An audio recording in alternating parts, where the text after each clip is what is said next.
We are back. New York City baseball, past, present, future. I'm Ralph Tyko with the Comfortably Zoned Radio Network. The co-hosts of the show are Marty Rose and Robert Deininger. Hey, guys. How's it going? Howdy, Ralph. How are you? Good. Things going well for everybody? Robert, good. Doing okay? Yeah, all things considered, yeah. Okay. I wanted to share something with you guys before we get into show. It's basically half the season's gone, so we could look back and look ahead on the same show. 2 teams, 3 guys, kind of cool. I talked to a fellow today who is in the know. He happens to be a journalist and pretty much a full-time scorekeeper and sits in the press box with the Giants out here. He's a friend of the show, and we talked for a long time about a myriad of things. Michael Duca. And one of the things that he mentioned that really we were talking about pitching and arm injuries and what have you. He mentioned to me first we're talking a fact. Fact is that with the proper delivery, if you're not out of sync, you're not likely to need Tommy John surgery. Now, that said, the Giants had Zach Wheeler way back then, and they traded him for Carlos Beltran. Mets did. And Mr. Duca told me the first words out of Zach Wheeler's mouth when he heard he was going to be traded. First words were, "Oh, great. Now I can go back to throwing like I did in high school." Seems the Giants training staff and pitching coaches had him in a different delivery that wasn't apt to blow out his arm. So the rest is history. He goes to the Mets, blows out his arm, going back his own way. I was shocked at that. I was also shocked to learn that there are ways with proper technique to minimize, can't cut down all the way, but minimize the chances of Tommy John. And just thought you'd know that part of this game of baseball, thought you'd know this story, and it illustrates that part of this game of baseball, and a big part, is the head, the brain of an athlete. Can he adjust? Can he change? Can he listen to take on coaching, take on stuff? It's not just meat and potatoes, get up, throw the ball as hard as you can, that kind of thing. There was something that was pointed out just today on the Mets-Washington broadcast, that both pitchers that are pitching today, Matz and Strasburg, are both throwing considerably less sliders, and they all think that throwing the slider more than you really need to puts a strain on your elbow also. And there was very how in the Strasburg's throwing many more curveballs and many less sliders than he did before. Then a slider would be harder on the arm. The torque of a slider, I guess, is exactly. Mm-hmm. Yep. Yeah. Yep. He also, I don't want to spoil the interview for the station, but it was so insightful. Here's a guy who's been sitting in press boxes. He's a journalist himself, an author. He's been sitting in press boxes for like 30 years. And he says, we're talking about the causes of injury, just trying to put our finger on it.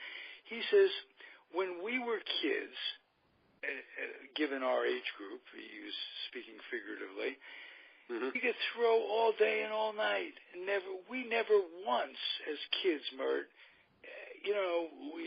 whatever we did, we never felt the strain as a kid. But when we threw, we didn't throw curveballs and sliders. And it's his theory, and that of John DeQuisto and a number of others, that they have kids now in these travel leagues at age 12 throwing like an unbelievable amount of pitches and throwing curveballs at age 12. And there's something about the forming of the shoulder socket until it's totally formed. It's like the cerebellum in your brain until it comes together at shocking age. He said, he shocked me with it, of like anywhere from 21 to 22. Whoa. So theoretically, one should not be throwing curveballs until it does until that comes together. That could be the cause of it. And again, these travel leagues, these people, these parents that are breeding their kids, some of them, and I'd heard this before, he mentioned that there are parents who will elect Tommy John surgery when it's not really needed, because of the way they're reconstructing with the tendons or ligaments or what have you with cadavers, and they have new techniques, cadaver ligaments, and they wind it around the old ligaments, and theoretically the chances of it going bad again are minimal, but you're putting your kid under the knife. You're putting your kid in a hospital, subjecting him to infection, just random infection in hospitals. Statistics about that are rampant without sports being involved. You take personal stories from my family of secondary infections developed in the hospital. So you're putting your kid up to that. Kid's 12 and a year or two of rehab that could go any way, and that's what people are doing to their kids. What a world we live in, for the possibility of making a lot of bucks. And that really is so very important, much more so than your health, much more so than your quality of life. Oh, it's a nice message for parents to pass on to their kids. It's just like the old days we used to read about these tennis academies, the breeding academies, Nick Ballesteri and stuff, and he'd make these kids into robots. They take away all socialization, total concentration on being tennis players. And so that's a little side of society that greeted my morning at this interview. Reality sucks sometimes. Crazy. Just knowing, knowing knowledge is power. It's also the booby prize in a lot of ways. Some things you wish you didn't know. Sometimes I wish I had a 99 IQ and a work ethic and a lunch bucket and a belief system, and I go to work every day, be happy, what have you. But people tend to think things through. And there you go. So I'm going to introduce this segment, halftime segment, by referring to an article, to a discussion that Sandy Alderson had coming out, these holiday state of the state greetings, he had, and two of the things he addressed were Tebow. He came right out and said that it's just a sideshow, that it's a business, we're in entertainment. It enriched the Sally League. It enriched the franchise that the Mets have down there, and it's going to do the same in Port St. Lucie. And if he strikes out every time, this is Sandy Alderson's words, ha, ha, ha. They can come and they can boo him all they want. And as long as they're paying the bucks, it's entertainment. We're all about entertainment. Well, he did hit a home run his first game in Port St. Lucie. So. He has a flair for the dramatics. Right. You give him that. But still, it says it. He also said in a roundabout way, he said that Collins is doing a good job. But from the way he said it, he said, can you guarantee that he'll be back next year? I can't guarantee anything, blah. But people, he wants to come back. He says, well, people want their jobs, that they have. And it didn't sound by the tone of voice to me that Collins would be back. Well, his contract is up, isn't it? Right. And and he's going to have a lot of new faces next year, so they may go for somebody younger. I have a feeling. Yeah. Don't know. And one other thing before I let you guys take over is, you guys are going to do most of the talking on this one because I am drained. My voice is drained.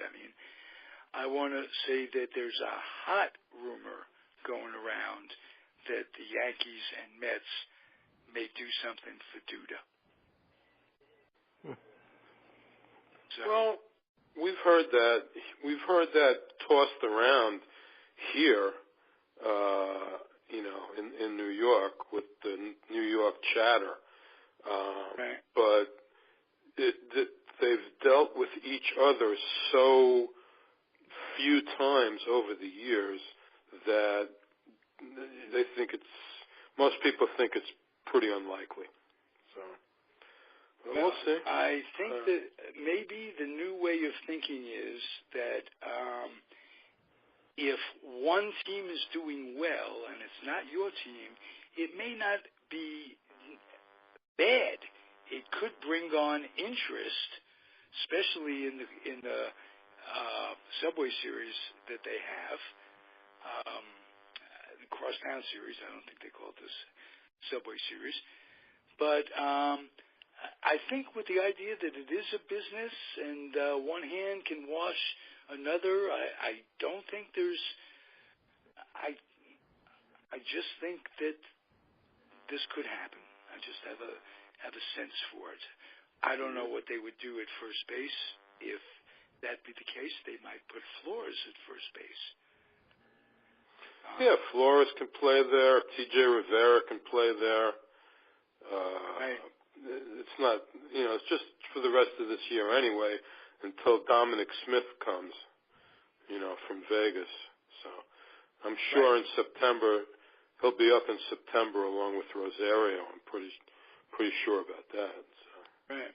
Also, a nice article about Nina, the catcher. Nito. Nito. I read that story. Yeah, that's very encouraging. And even talking, it was in the same Sandy Alderson article that Dono might not be long for it. And no.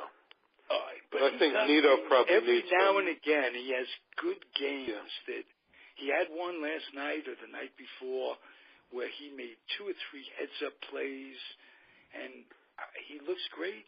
And he's like Brandon Belt out here with San Francisco, to a lesser extent because he doesn't put up the numbers that Belt puts up, but kind of mediocre. Well, I think Nito needs some AAA time. He's not going to make the jump all the way from Binghamton. He was not that far away from Port St. Lucie. He's only been in Binghamton for a little bit, so. I still say they'll bring him up, and we were talking about this during the week on the message thing, you and I. I still think they'll bring him up to have a look-see and see what he looks like. He made the future games, which is played right before the All-Star game, as a matter of fact, tomorrow. I don't know if that's on TV. Oh yeah, I think when is that on? Futures game? I don't know. Maybe it's Monday before the home run derby, something like that. One of those. I heard that it was played before the All-Star game itself. I could be wrong. Rosario and Nito are both on it. Yeah. Yeah. So that's a good sign. Anybody from the Yankees on that? Just out of curiosity. Either of you? I'm not sure offhand. Okay. Because that's a biggie. And I don't know if it's still true, but a couple of years ago, at least 5 or 6 years ago now, that if I could put my timetable to it, teams were using AA more as if you get to AA, the next step would be the majors, and using AAA as guys who couldn't make it that first time, send them back down. AAA was more of a league for players that didn't have that much. Been in the minors for a long time. Yeah. That's true. So I don't know if that's changed, but I could see Nito. He wouldn't be the youngest guy to be called up. And given Darno's and Pilecki's hitting it in AAA, so that may preclude. Yeah, but he's one of these 4A guys, Ralph. You know. Right. Great. You know, very good in AAA. He comes up, he hits 212. I mean, that's it. You know. Right. He's the Rocky Nelson of the times. Yeah. Right. Yeah, the Mets have a bunch of these 4A type of guys. Yeah. Oh yeah, they've had 50 years of it.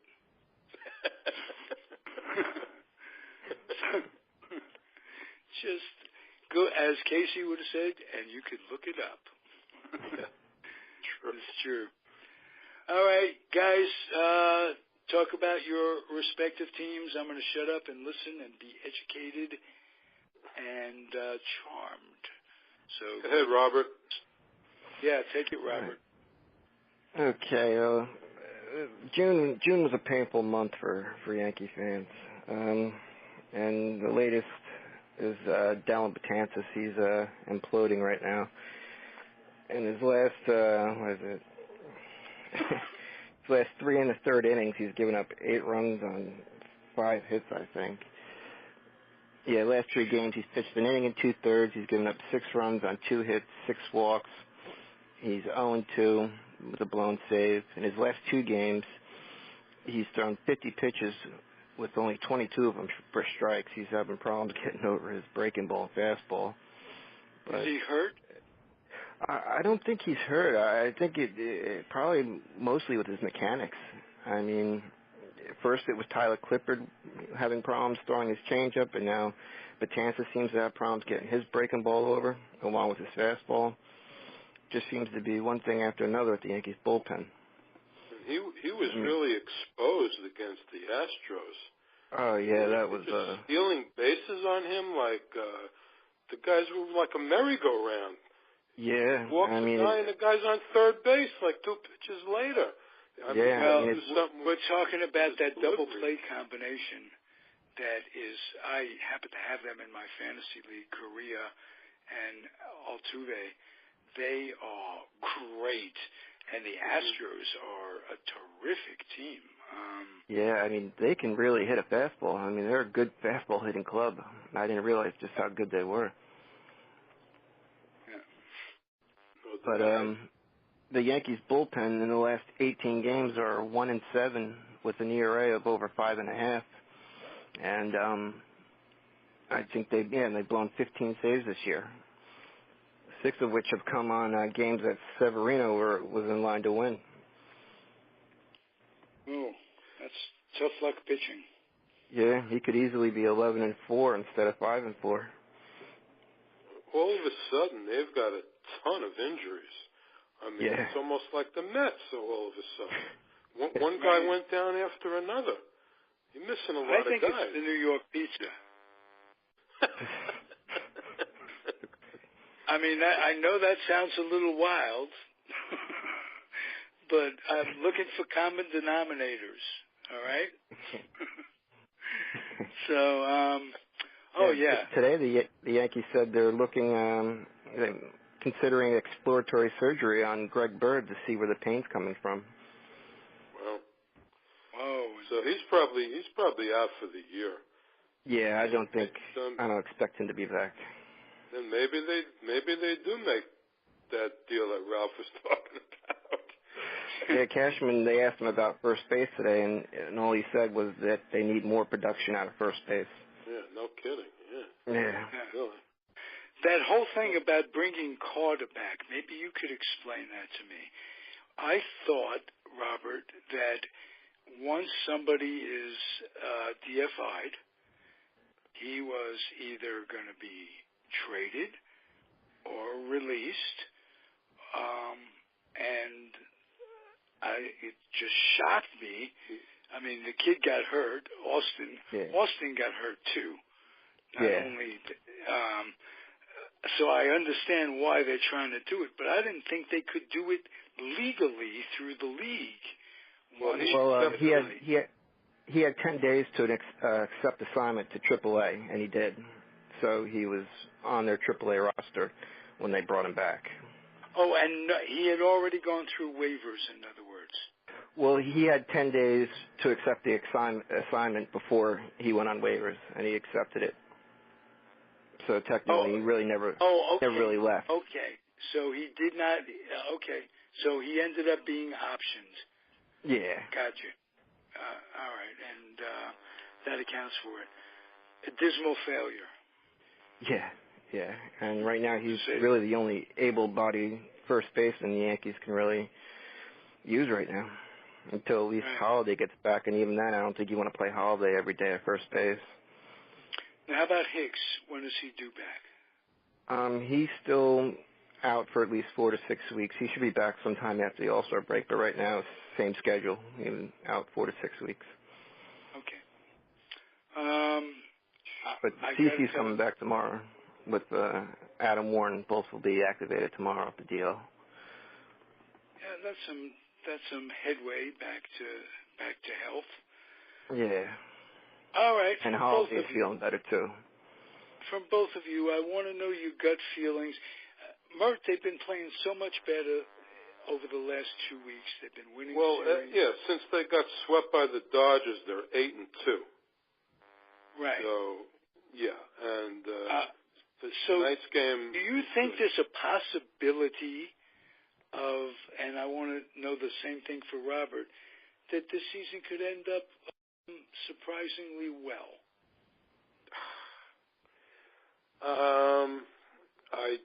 I doubt it. I doubt it. I really do. I don't know. There just seems to be too many guys missing. You know, right now they're starting Nimmo in center field because they got nobody else. I mean, just guys just keep going down. And all right, they can play better. The thing about Washington is that they have no bullpen, but they got some really good starters. They really have no bullpen, though, Mert. Yeah, they do have good starters. I still don't think they're going to beat out Washington, no matter what happens. And the wild card is not going to come from that division. The wild card, well, it's 2 wild cards. I think one of them is going to definitely be Arizona, and the Dodgers should win that division. I say that Colorado is definitely going to collapse. The reason I say that is they got a whole bunch of kid starters that never pitch more than 70 innings in the season. So I think they pretty much started to collapse about a week or two ago. They lost a whole bunch of games. So I think they're going to fall out of it. But I just don't see the Mets. I just don't see them getting a lot better. If they got to 500, that would be amazing to me if they did. I just can't see it. I just can't. Okay. Robert, what's your prognosis for the Yankees between now and the end of the year? Health is, of course, the most important thing. And with the Yankees, it's going to be their starting pitching and bullpen going. They got to get their bullpen fixed. And as long as those two things hold up, they should be able to contend in the American League East and fight for a wild card. And as long as they stay healthy and their bullpen straightens out. Okay. Yeah, I really think biggest. Go ahead. No, I was going to say, Ralph, I really think the Yankees are going to, if it looks like they're still in it, but before the trading deadline, I think they're going to go for a big time pitcher. And they got a million prospects. I think they could go, if they think they got a shot, I think Cashman will go for a named pitcher that could be available. Yeah. Conversely, I don't think Alderson is ever going to go for named pitchers anymore. That one of the things he talked about in the interview is that the whole way he built the team, he might have been better served for just going for not named guys, but just workhorse guys who stay healthy and can give you innings. And I also want to just share with you guys my feelings about injuries, that some guy can be just as healthy going through his career, healthy as hell, hurts, for an example, his left hip. Now, in the rehab, or before the rehab, while he's trying to play through it, he puts pressure on, say, his right ankle. And all of a sudden, not only is his left hip gone bad, but his right ankle has gone bad to compensate for his left hip. And so on starts a downward spiral. So that if you look at the roster on any team, you can see guys who would, if you were going to judge who to keep and who to get rid of, even though there were injuries, they were hurt, they were rehabbed just as fast as they were before, this, that, and the other thing. I still think that you're best served not to take a chance, especially if you're giving big bucks for the future to people who have been hurt and coming back from it. Some guys almost become brittle in front of your very eyes. Like, as an example, Cespedes. He hasn't been on the DL for maybe 6 weeks now, 5 weeks. I think he's due. Something's going to happen. He's not hitting at all. Yeah, that's another thing. Although short-term streaks over the course of the year, he'll hit his 280 with his 30 home runs and 100 RBIs.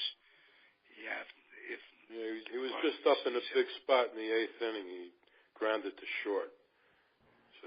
So still 0-0? Yeah, bottom of the 8th. Wow.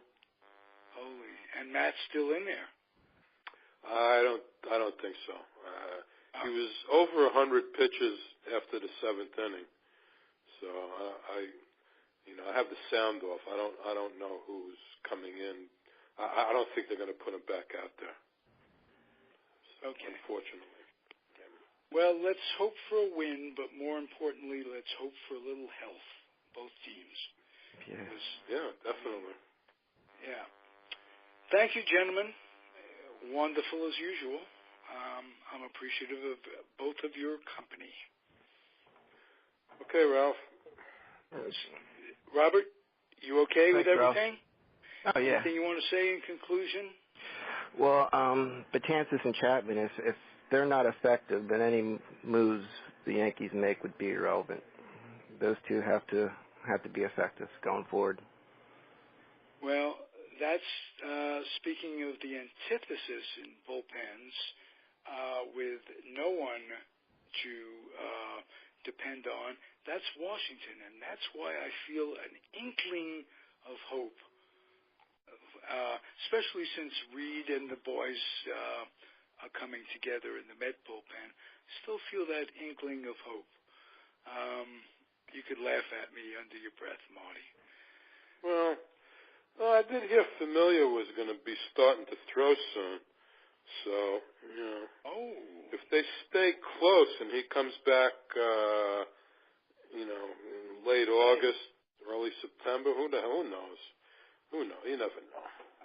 I know, but that made my heart beat a little bit. Because that strength, I mean, obviously the domino effect, Reed would be terrific at number 8.